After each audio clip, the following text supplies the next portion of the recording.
The negotiations had lasted exactly 47 hours before Admiral Kethavar walked out.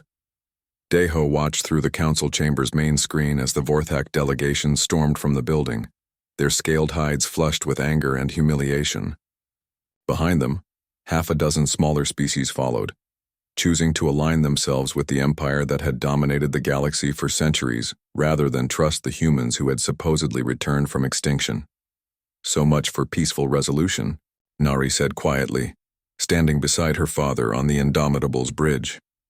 Through the viewports, they could see the lights of Nexus Prime cities stretching across the planet's surface. In those cities, billions of aliens were trying to understand how their ordered galaxy had suddenly become uncertain and dangerous. "I had hoped for better," Deho replied. "But we prepared for this possibility." The breaking point had come when Wu Jin presented evidence of the Vorthak Empire's planned Great Cleansing. Detailed records showed preparations for the systematic extermination of dozens of species considered genetically inferior by Vorthak military doctrine. When confronted with this evidence, Kethavar had not denied it. Instead, he had declared it a righteous crusade to purify the galaxy of weakness. "The Vorthak have never been known for compromise," observed Ambassador Thylon, who had chosen to remain for the continued negotiations. "They view any challenge to their authority as an act of war." Other species had made different choices. The Nexari collective, led by Zilthara, had agreed to humanity's terms for peaceful coexistence. Several smaller empires had welcomed the chance to escape Vorthak domination, but the galaxy was splitting into factions, and war seemed inevitable. 3. Days after the failed negotiations, Hyunwoo brought disturbing news to the command staff. Vorthak fleets are massing in 17 systems along their border regions. Our reconnaissance teams report massive movements of troops and equipment. They're preparing for a large-scale military campaign. So Young, now promoted to wing commander, studied the tactical displays showing enemy fleet positions. "How many ships are we looking at?" "Conservative estimate, 12,000 vessels, including 400 capital ships. They're calling in favors from every species that owes them allegiance. The Corvani Republic has committed 6 fleets. The Thel Confederacy is providing logistical support." Hyunwoo paused, his weathered face grim. "They're treating this as a holy war complete with religious ceremonies and purification rituals." Nari looked up from her engineering reports. "Our total fleet strength is 800 ships. Even with our technological advantages, those odds are not encouraging." "Numbers aren't everything," Wu Jin said from his science station. "Our ships are individually superior to anything they can field. Our AI systems can turn their own weapons against them. And we have something they lack: complete knowledge of their capabilities and tactics." Deho studied the star charts showing the disposition of forces across the galaxy. The humans controlled a relatively small area around Saturn's system, but their advanced technology allowed them to project power across vast distances. The Vorthak commanded much larger territories, but their fleets were scattered and vulnerable to the kind of coordinated strikes that had characterized the ghost attacks. "What about our allies?" he asked. "The Nexari have committed 300 ships to a joint defense pact," Nari reported. "The Minari Collective is providing intelligence and support facilities. 15 smaller species have offered whatever assistance they can manage. It's not much compared to the Vorthak coalition, but every ship helps." The first battle came sooner than expected. A Vorthak strike force had attempted to capture the human mining facilities on Enceladus, apparently believing that cutting off humanity's resource base would force a quick surrender. They discovered too late that human engineering had turned Saturn's moon into a fortress that could defend itself. So Young led the defensive fighters from the Indomitable, which had taken position in Saturn's rings to coordinate the battle. Her pilots were outnumbered 5-1, but they had trained their entire lives for this moment. They flew through the chaos of battle with impossible precision, their advanced fighters dancing between enemy formations like deadly ghosts.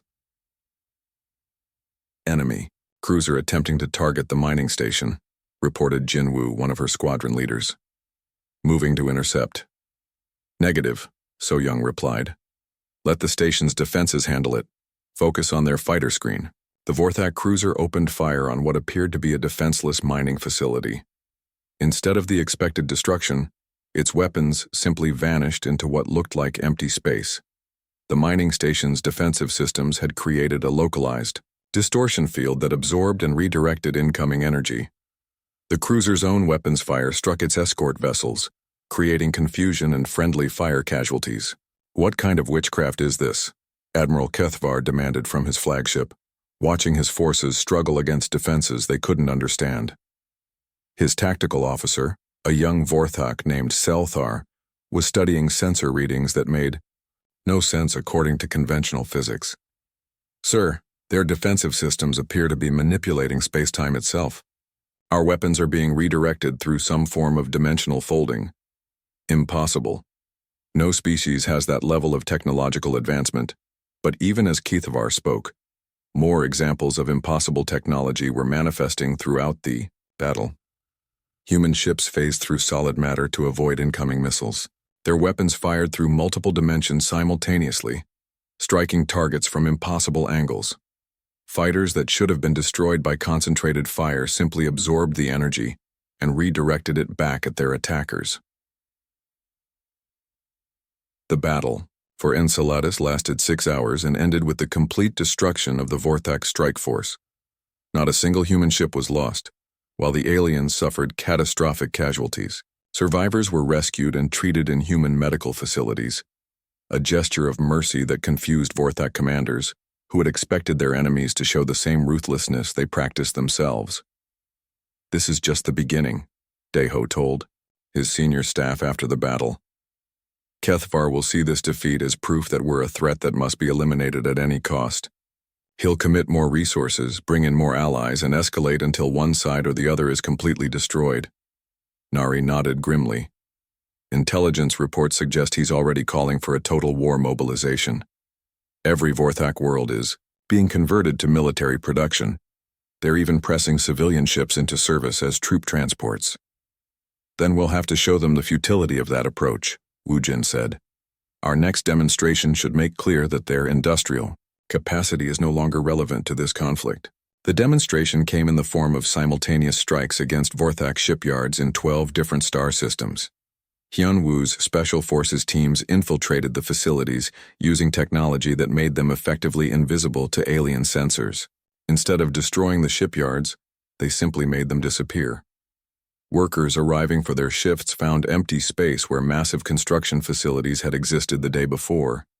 No debris, no signs of violence, no indication of what had happened to installations that had employed millions of beings and produced hundreds of ships each year. The psychological impact was devastating. Vorthak morale began to crack as soldiers realized they were fighting an enemy that could make entire industrial complexes vanish without a trace. Smaller allied species started reconsidering their support for what increasingly looked like an unwinnable war.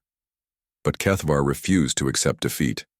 If anything, the mysterious disappearances only strengthened his conviction that humanity represented an existential threat to galactic civilization. He began making increasingly desperate decisions, including the deployment of weapons that had been banned by galactic treaty for over a century. Planetary bombardment weapons? So Young stared at the intelligence reports in disbelief. He's planning to use planet killers against civilian populations? 3 Nexari worlds are on his target list, Hyunwoo confirmed. He believes that if he can force our allies to surrender by threatening genocide, he can isolate humanity and force us back into hiding. Deho felt a cold fury building in his chest. During their centuries of exile, humans had watched countless atrocities committed by species that claimed to represent civilization and order. The planned use of planet killers against innocent civilians was exactly the kind of senseless violence that had driven humanity to seek isolation in the first place. "Not while we draw breath," he said quietly. "Nari, prepare the fleet for immediate deployment. Wu Jin, activate every defensive system we have in reserve. So Young, I want every pilot ready for extended combat operations." The final battle of the war began when the Vorthak fleet moved toward the Nexari core worlds. 12,000 enemy ships advanced in formation, confident in their overwhelming numbers and the power of their forbidden weapons. They found the human fleet waiting for them at the edge of the Proxima system, 800 ships arranged in a defensive formation that seemed almost casual compared to the massive alien armada. The emergency session of the Galactic Council had been called for noon, standard galactic time. Representatives from dozens of species filled the great chamber on Nexus Prime, their voices creating a constant buzz of worry and confusion. For 3 weeks, mysterious attacks had plagued every major empire in known space. Systems failed without explanation. Facilities vanished overnight. Fleets received false orders that sent them chasing phantoms across empty star systems. High, above the planet's atmosphere, So-Young checked her instruments one final time. Her fighter squadron hung invisible in space, their stealth systems making them completely undetectable to the alien sensors below. Behind her flew 11 other ships, each one carrying technology that the aliens had never seen before. "All squadrons report ready," she spoke into her radio. "Cloaking systems at maximum effectiveness. They don't know we're here." 50 kilometers away, the massive human battleship Indomitable waited in the shadow of Nexus Prime's largest moon. Daeho stood on the bridge, watching the council session through intercepted video feeds. His weathered hands gripped the railing as he listened to the alien representatives argue about threats they couldn't identify or understand. "The attacks show coordination beyond any known species' capabilities," declared Zilthera, her crystalline body shimmering under the chamber's lights. "We face an enemy that can penetrate our most secure systems and vanish without leaving evidence." Admiral Kethvar slammed his clawed fist on the table before him. "Enough speculation. Someone in this chamber knows who is responsible for these attacks. The technology being used suggests a level of advancement that few species possess." "Are you accusing us?" demanded Ambassador Thylon of the Corvani Republic. "Your own fleets have been just as affected as ours. Why would we attack installations we rely on for trade?"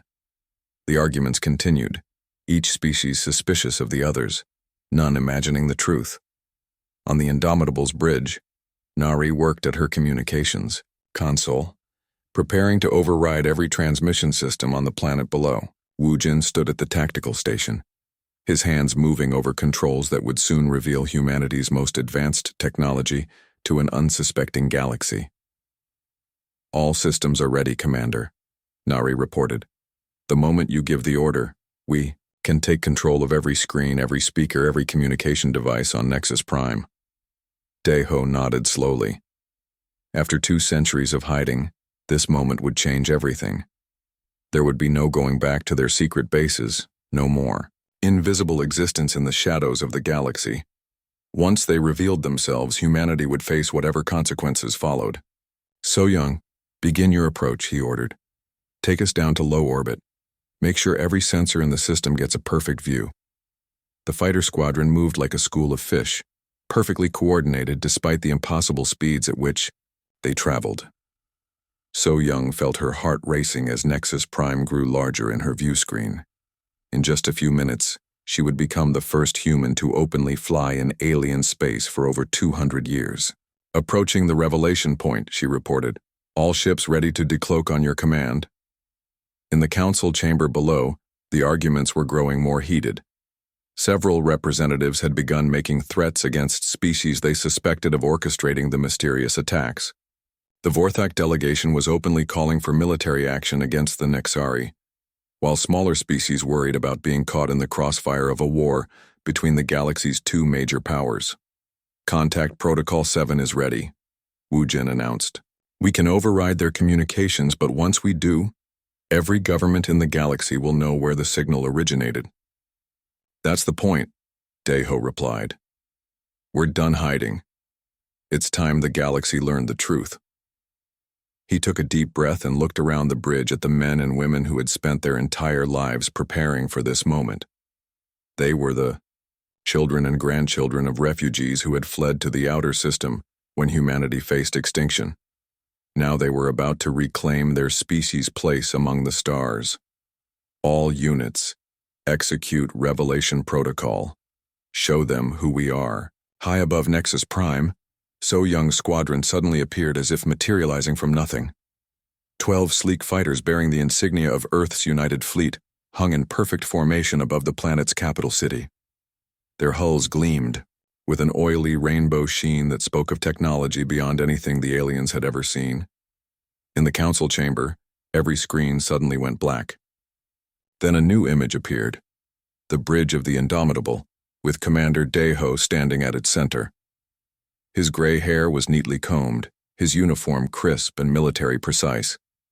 Behind him, the Earth's blue and green surface rotated slowly on. A massive view screen. "Greetings, Galactic Council," Deho said, his voice carrying clearly through every speaker in the chamber. "You declared humanity extinct 200 years ago. We chose to let you believe that lie." The silence in the council chamber was absolute. Representatives who had been arguing moments before now sat frozen, staring at the image of a human commander, speaking from what was clearly an advanced starship. Some of them were old enough to remember the wars that had supposedly ended with humanity's extinction. Others knew humans only from historical records. Zilthara was the first to find her voice. "Impossible. The human colonies were destroyed. Your species was wiped out by the plague and the final battles on Earth itself." Deho smiled grimly. "The colonies that you knew about were destroyed, yes, but we had prepared for that possibility. While you celebrated our defeat, 50,000 humans survived in hidden bases throughout the outer system. We've been watching you, learning from you, and preparing for this day." On her fighter's communication system, So Young could hear the frantic chatter of alien air traffic controllers trying to understand what they were seeing. Military bases across the planet were scrambling their defense fleets, but their targeting systems couldn't lock onto the human ships. "Unknown vessels, identify yourselves," came a transmission from the Planetary Defense Force. "You are in violation of Nexus Prime airspace. Withdraw immediately or face military action." So Young switched to an open frequency that every ship and station in the system could monitor. "This is Squadron Leader So Young of the Earth United Fleet. We're not here to fight, we're here to talk." In the council chamber, Admiral Kethavar had recovered from his initial shock and was now radiating the kind of fury that had made the Vorthak Empire feared throughout the galaxy. "You dare show yourselves here? After all the chaos you've caused? The attacks, the sabotage, the disruption of legitimate government operations?" "Legitimate?" Deho's expression hardened. "You mean like the great cleansing you're planning? The systematic extermination of species you consider inferior? We've been monitoring your communications, Admiral. We know about your plans to wipe out the Kalari, the Minari, and a dozen other peaceful civilizations." The admission sent shockwaves through the council chamber. Several representatives began talking at once, demanding explanations from the Vorthak delegation. Others were studying the human ships visible through the chamber's transparent dome, noting technological features that seemed impossible. "How many of you survived?" asked Ambassador Thylon. "Where have you been hiding? How did you develop such advanced technology?" Nari stepped into view beside her father. "We've been living in the places you never thought to look. The deep moons of gas giants, the asteroid fields you considered worthless, the regions of space too dangerous for your ships to explore. As for our technology," she paused, smiling slightly. 200 years is a long time to study your systems and improve upon them." Wujin activated another series of displays, showing technical specifications that made the alien representatives lean forward in amazement. Human ships that could phase through solid matter, computer systems that operated on quantum principles the aliens were only beginning to understand, weapons that could disable entire fleets without destroying a single life. "You've been testing your improvements on us," Zilthara realized. "The mysterious system failures, the vanishing installations, the false orders to our fleets. It was all humanity, demonstrating your capabilities." "A necessary demonstration," Deho confirmed. "We could have revealed ourselves with words, but words are easily dismissed. Actions, however, tend to get attention. For 3 weeks, we've been showing you what we're capable of. Now you understand that we're not the same species you defeated 2 centuries ago." Kethavar rose from his seat, his reptilian features twisted with rage. "You think your tricks and your stealth ships make you our equals? You're still the same weak mammals we drove to the edge of extinction. The only difference is that now you have better toys. Are we? Daeho asked quietly. So Young, please demonstrate our capabilities for the Admiral. High above the planet, So Young's squadron suddenly accelerated to speeds that should have been impossible. They weaved between the alien defense ships like dancers, never touching but always present.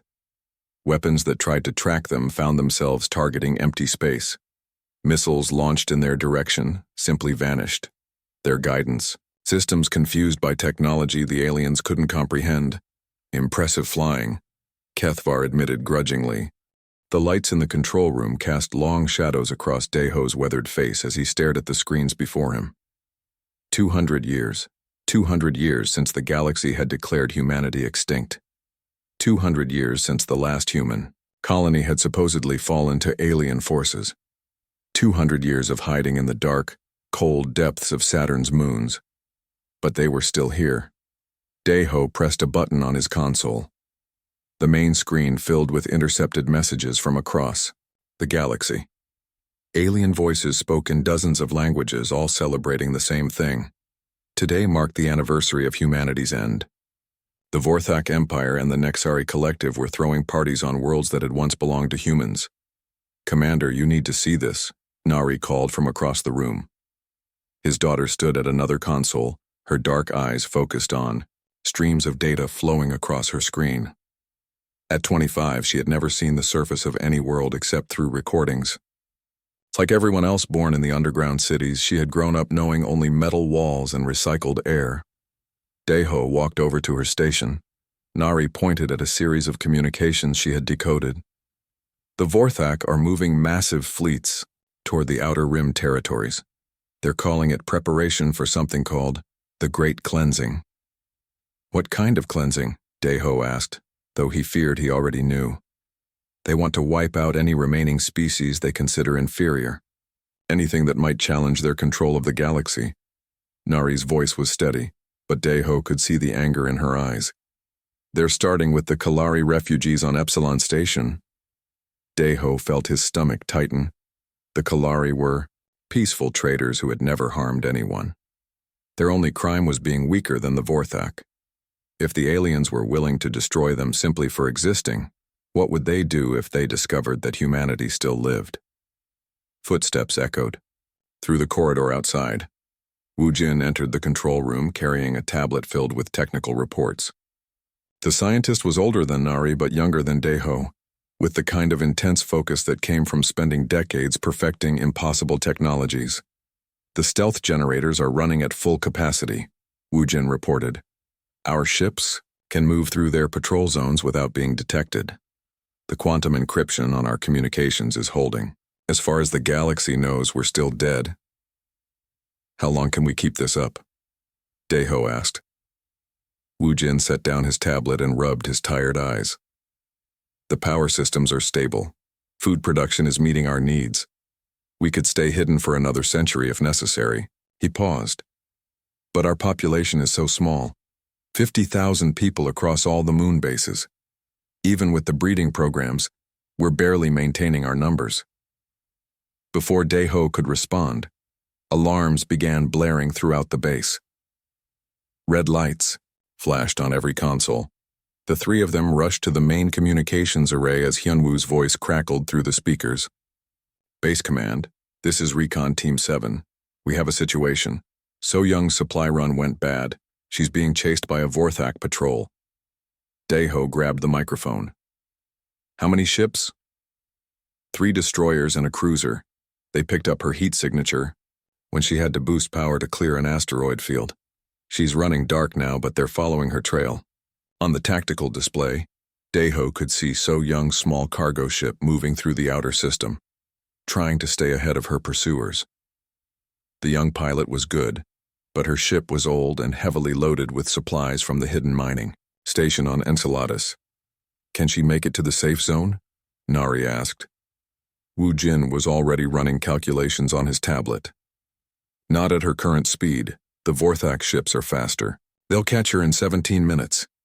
Daeho felt the weight of command pressing down on him.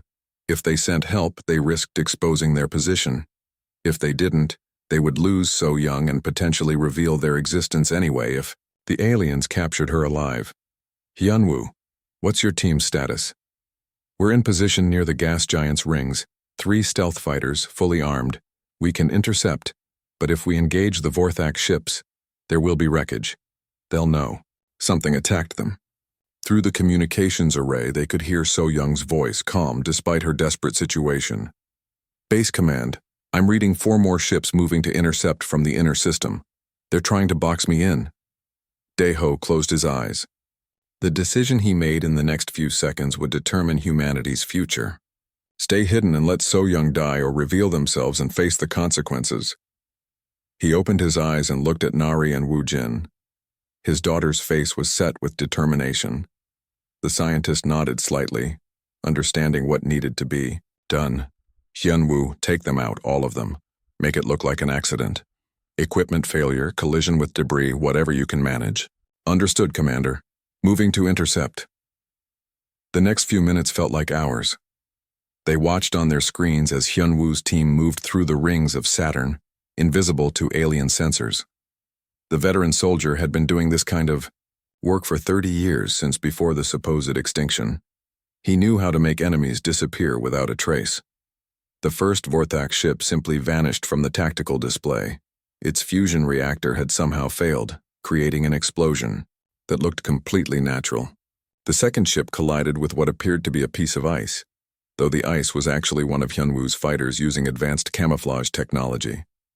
By the time the remaining aliens realized they were under attack, it was too late. Hyunwoo's team struck with precision that came from decades of practice. Within minutes, the threat was gone, leaving only scattered debris that would look like a tragic accident to any investigators. So Young is clear, Hyunwoo reported. No survivors from the patrol. But Commander, they were transmitting regular status updates. When those ships don't report in, someone will come looking. Daeho nodded grimly. How long do we have? Maybe 6 hours before they send a search party, 12 hours before they start a full investigation. Nari was already working at her console, pulling up evacuation plans they had prepared decades ago but never used. We can move the essential personnel to the backup facilities on Mimas. The main base can be sealed and hidden, but if they do, a deep scan, they'll find traces of our presence, Woo Jin finished. The radiation signatures from our reactors, the waste heat we've been venting. If they look hard enough, they'll know someone has been living here. Daeho stared at the tactical display, watching So Young's ship finally disappear into the safe zone near Titan's North Pole. One young pilot had just changed everything. The choice was no longer whether to stay hidden or reveal themselves. The choice was how to reveal themselves, and when. Summon the council, he said finally. All base commanders, all department heads. It's time to tell the galaxy that humanity survived. He looked at his daughter and the scientist who had spent their entire lives preparing for this moment. The question now is whether we reveal ourselves as the species they remember, or as something far more dangerous. Nari smiled grimly.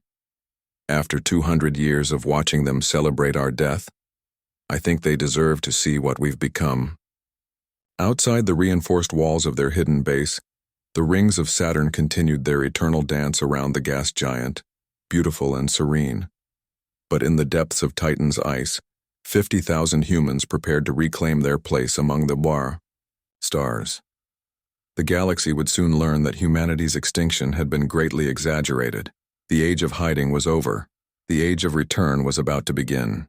6 months after the Battle of Proxima, Admiral Kethvar sat in a detention cell aboard the human station New Geneva, staring out at stars he had once believed belonged to his empire.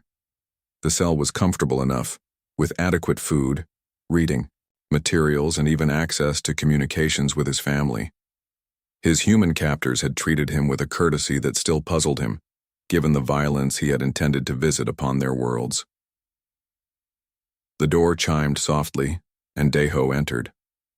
The human commander looked older than he had during the war, with new lines around his eyes and gray threads in his hair. But there was a peace about him that Kethvar found strangely comforting. "Admiral," Daeho said, taking a seat across from his former enemy, "your government has agreed to the terms. Kethvar nodded slowly. The Vorthak High Council had spent months debating humanity's proposed peace settlement. Some had wanted to continue the war, believing that their species' honor demanded resistance until death. Others had argued for complete surrender, accepting whatever terms the humans chose to impose. In the end, they had chosen the middle path that Deho had offered from the beginning: cooperation instead of domination. The Great Cleansing protocols have been dismantled? Kethvar asked. All weapons of mass destruction have been placed under joint galactic oversight, Deho confirmed. The species on your target list are now under the protection of the new Galactic Compact. Your people will have to find other ways to express their superiority complex. Despite himself, Kethvar almost smiled. During his months of captivity, he had come to appreciate human humor, though he still didn't fully understand it. And my fleet commanders? Those who committed war crimes will face trial. Those who simply followed orders will be released to return home. We're not interested in revenge, Admiral. We just want to make sure this kind of war doesn't happen again. Through the cell's viewport, Kethvar could see the construction of humanity's newest achievement, the Galactic Mediation Station. It was a massive structure larger than most space stations, designed to serve as a neutral meeting ground for all species. Representatives from dozens of civilizations worked side by side with human engineers, their different technologies and philosophies combining to create something none of them could have built alone. I still don't understand your species, Kethvar said quietly. You have the power to rule the galaxy.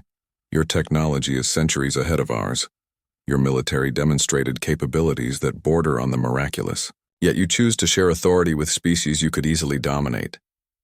Deho leaned back in his chair, considering the question. Do you know what we learned during our 200 years of exile, Admiral? We learned that strength isn't about how much power you can wield. It's about how much responsibility you're willing to accept.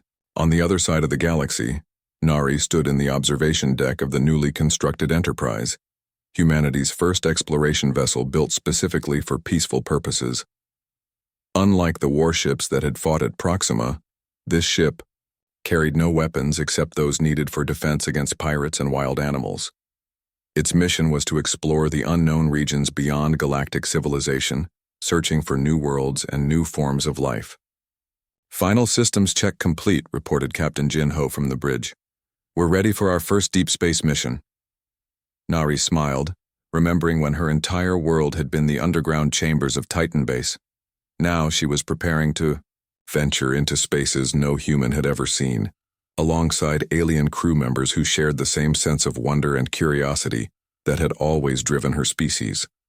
The crew of the Enterprise reflected the new galactic order that was taking shape.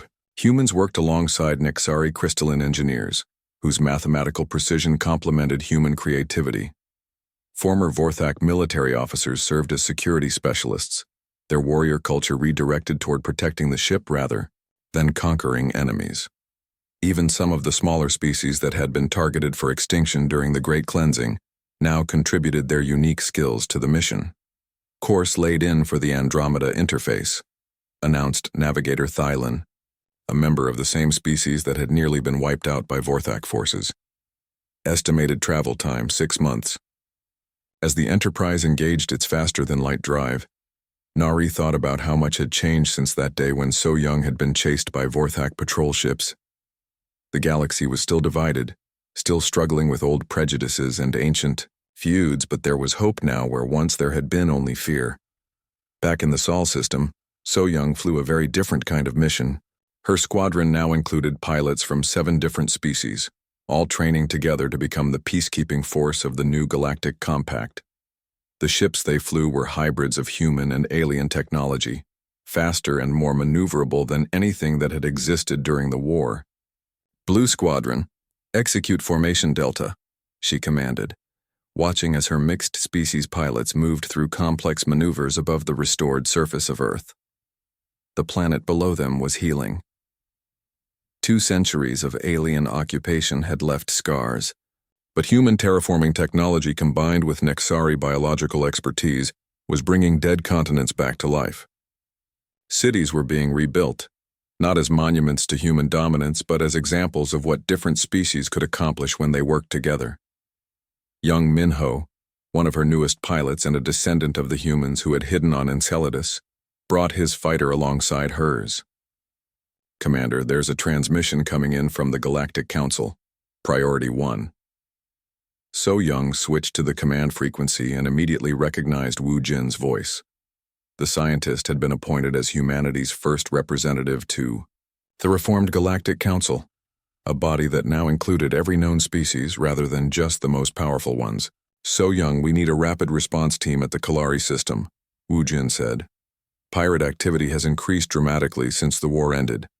The local authorities are requesting assistance." "On our way," So Young replied, already calculating jump coordinates. "Blue Squadron, we have a mission. Let's show the galaxy what cooperation looks like."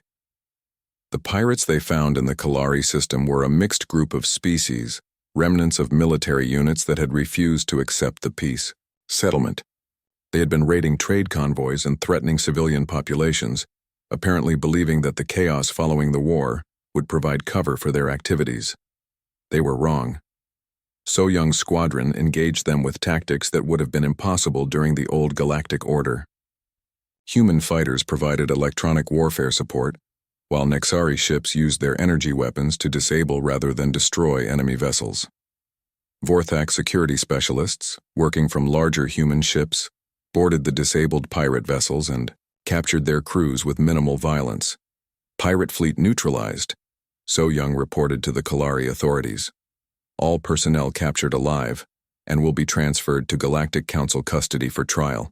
The response from the Kalari commander was filled with gratitude and amazement. "We never thought we would see the day when Vorthak and humans fought side by side to protect our people. The old galaxy truly is dead." As So Young's squadron prepared to return to Earth, she reflected on how much truth there was in those words.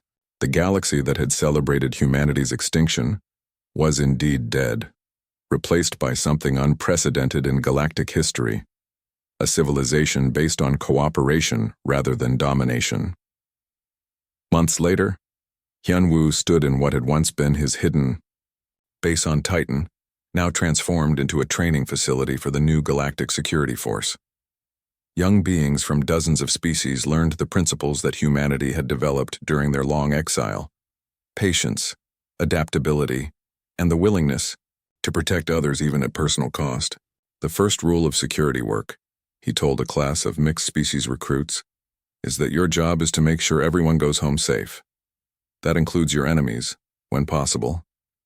Violence is sometimes necessary, but it should never be your first choice."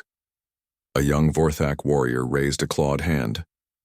"Instructor, how do we show mercy to those who would show none to us?" Hyun-woo smiled, remembering when he might have asked the same question. "Because, cadet, that's what makes us better than they are, and sometimes, just sometimes, showing mercy transforms an enemy into an ally." The transformation of the galaxy continued slowly but steadily. Trade flowed more freely than ever before, protected by joint security forces that included former enemies working side by side. Scientific cooperation led to breakthroughs that benefited all species, as human curiosity combined with alien expertise to push the boundaries of knowledge in every field. But perhaps the most important change was happening in the schools and universities spread across thousands of worlds. Children of different species learned together, played together, and grew up seeing diversity as a strength rather than a weakness. They were the first generation in galactic history to grow up without being taught that their species was inherently superior to others. In the end, humanity's greatest victory wasn't technological or military. It was the simple demonstration that different species could work together as equals, that strength came from cooperation rather than conquest, and that the galaxy was large enough for everyone. Nari's fingers moved across the keyboard faster than anyone watching could follow. The code she was writing would change the course of galactic history, though the aliens receiving it would never know where it came from. Around her, dozens of other technicians worked at similar stations, each one preparing to launch humanity's first strike against an unsuspecting galaxy. "Quantum encryption is stable," reported Jin Woo, one of her best programmers. "The viruses, Will look like normal system updates until they activate. Good, Nari replied, not looking away from her screen. Remember, we want confusion, not destruction. Make their systems fail in ways that look accidental. 3 days had passed since the council meeting. 3 days since Commander Deho had made the decision to end humanity's long exile. But they wouldn't announce their survival with words or dramatic gestures. They would announce it by showing the galaxy just how much they had learned during their centuries of watching and waiting. Wujin approached her station carrying a datapad filled with target lists. We've identified the primary communication networks for all major species, Vorthak military channels, Nexari trade routes, even the smaller empire's diplomatic frequencies. When you release the viruses, every alien government will lose contact, with their fleets at the same time. Nari nodded. During their exile, humanity had intercepted every message, recorded every transmission, and mapped every communication network in the galaxy. They knew alien systems better than the aliens themselves. Now that knowledge would become a weapon. What about the AI constructs? She asked. Ready for deployment, Wujin confirmed. We've programmed them to perfectly mimic every major alien communication protocol. They can send orders that will be completely indistinguishable from legitimate commands. On the far side of the control room, Hyunwoo was briefing his stealth teams for the physical operations that would accompany the cyber attack. The old soldier's voice was calm and professional as he outlined their objectives. Remember, we don't kill unless we have to, he told his teams. We want them confused, not angry. Take out their sensors, disable their weapons, but leave the crews alive. Let them wonder what hit them. So Young stood among the pilots receiving their own briefings. The young woman who had accidentally triggered humanity's return was now one of their most important assets. Her narrow escape from the Vorthak patrol had taught them valuable lessons about alien response times and search patterns. Phase 1 begins in 30 minutes, Deho announced over the intercom. All teams, prepare for Operation Ghostlight. Nari took a deep breath and looked at the final lines of code on her screen. With a few keystrokes, she would unleash chaos across the galaxy. Alien ships would lose their navigation systems. Communication networks would fail. Computer systems that had worked perfectly for centuries would suddenly develop mysterious glitches. Launching viruses now, she announced. The effects weren't immediate. The quantum-encrypted packages traveled through subspace communication networks, disguised as routine maintenance updates. They would activate at precisely calculated intervals, creating the maximum amount of confusion without revealing their artificial origin. 12 minutes later, the first reports began coming in through their intercepted alien communications. Vorthak Command to Fleet 7. Your navigation system appears to be offline. Please respond. Nexari Trade Authority to Cargo Group Delta. We're showing conflicting position reports from your convoy. Confirm your location. This is Corvani. Battle Station. Our defensive systems just shut down for no apparent reason. Engineering teams are investigating. Nari smiled as more reports flooded in. Across the galaxy, alien crews were staring at blank screens, trying to restart systems that had worked flawlessly for generations. Most would assume they were dealing with random equipment failures. A few might suspect sabotage, but they would look for enemies among their known rivals, not from a species they believed extinct. Phase 2 is go. Hyunwoo's voice crackled over the radio. Stealth teams are in position. On her tactical display, Nari could see the positions of Hyunwoo's infiltration units. They had spent weeks moving through the outer systems, using ships so advanced that alien sensors couldn't detect them even at close range. Now they were ready to strike at key installations throughout the galaxy. The first target was a Vorthak mining operation in the Kepler system. The installation processed rare metals used in alien weapon systems, and its destruction would cripple several fleet maintenance programs. But Hyunwoo's team didn't destroy it. Instead, they simply made it disappear. Target 1 is clear, reported team leader Minho. All personnel have been evacuated to safety. The facility looks completely abandoned. No signs of struggle, no bodies, no indication of what happened to the workers. Similar reports came in from targets across the galaxy. A Nexari research station, Studying quantum physics found all its data mysteriously deleted, and its scientists relocated to a nearby planet with no memory of how they got there. A Corvani military depot discovered that all its weapons and ammunition had vanished overnight, leaving behind only empty storage facilities. The aliens had no idea how to respond to an enemy that struck without violence, that could penetrate their most secure facilities without leaving a trace, that could manipulate their computer systems with impossible precision. They were fighting ghosts that seemed to know their every weakness.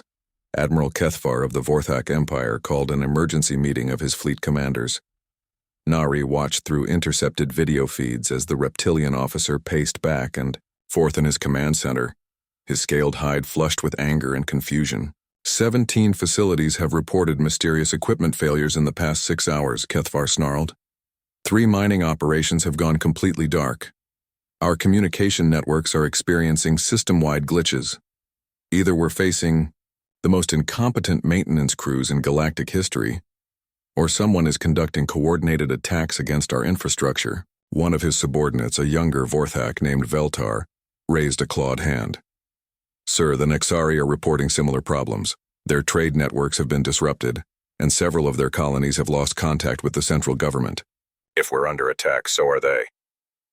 That's impossible, Kethvar replied. No species has the technology to strike at both our empires simultaneously.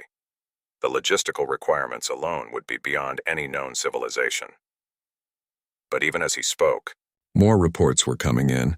A Nexari crystalline entity named Zilthara was having similar conversations with her own advisors, trying to understand how her empire's seemingly impregnable computer networks had been compromised by an unknown enemy.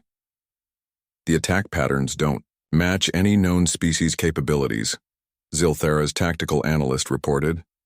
The viruses in our systems are using quantum encryption methods that are at least 50 years ahead of our current technology. The physical strikes show precision that suggests detailed knowledge of our facility layouts and security protocols. Could it be a new species? Zilthara wondered. Some previously unknown civilization that has been watching us? Her analyst considered this possibility. It's conceivable, but unlikely. Our deep space sensors would have detected any large-scale industrial activity. To carry out operations of this magnitude, they would need massive manufacturing capabilities, extensive intelligence networks, and a level of technological sophistication that rivals our own. What the aliens didn't realize was that humanity possessed all of these things.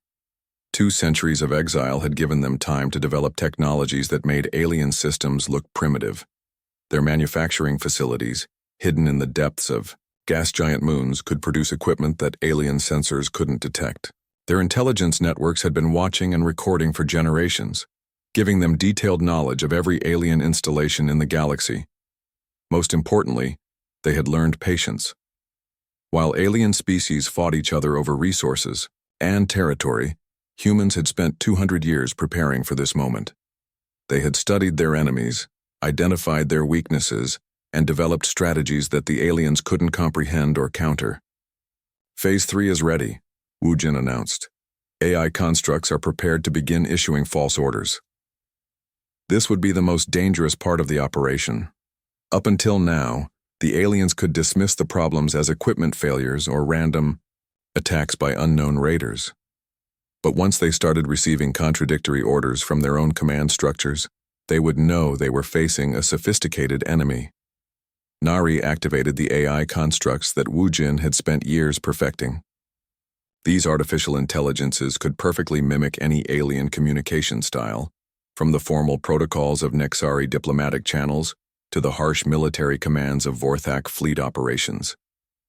Within minutes, Vorthak ships were receiving orders to change course and investigate phantom threats. Nexari trade convoys found themselves redirected to empty star systems based on false reports of valuable resources. Smaller empires discovered that their fleets had been scattered across the galaxy, chasing orders that seemed to come from legitimate authority but led to nothing but wasted fuel and growing confusion. This is incredible, So Young said, watching the chaos unfold on the tactical displays.